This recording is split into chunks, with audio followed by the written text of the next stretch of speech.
லட்சுமி. எந்த ஊரு? தாயனூர் ஊரு. இங்க என்ன பண்றீங்க? அருண் பத்து வச்சு விட்டா வீட்டுக்காரர் இறந்து 15 வருஷம் ஆகுது. 3 நேரம் சாப்பிடுறீங்களா? 3 நேரம் சாப்பாட்டுக்கெல்லாம் வழி இல்லை. நான் ஏதாவது செய்யணும், உங்களுக்கு என்ன வேணும் சொல்லுங்க, உங்களுக்கு என்ன ஆசை இருக்குன்னு சொல்லுங்க, நான் பையமா நான் நிறைவேற்றுறேன். ஏதோ உன் கையில கிடைச்சதை கொடுத்தா வீட்டுக்கு போவேன். நான் 1 மாசம் உங்களுக்கு சாப்பிடறதுக்குள்ள பணம் கொடுத்துறேன். 1 மாசத்துக்கு தேவையான நீங்க சாப்பிடறதுக்குள்ள பணம் இருக்கு. இனிமே நீங்க நிம்மதியா இங்க வந்து யார்ட்டையும் கையேந்தணுங்கிற அவசியம் இல்ல. கையேந்த வருவீங்களா?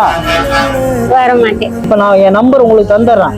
நீங்க உங்களுக்கு பணம் தீர யாரோ உங்களுக்கு தெரிஞ்சவங்க போன் வாங்கி உங்களுக்கு போன் பண்ண தெரியுமா? எனக்கு உங்களை தேடி நானே வந்து உதவி செய்யறேன். சரியா? நல்லா இரு. கரும்பு ஜூஸ் எல்லாம் ஃப்ரெஷ் ஜூஸா இருக்குது. பஸ் ஏற்றி விட்டுருவாங்களா?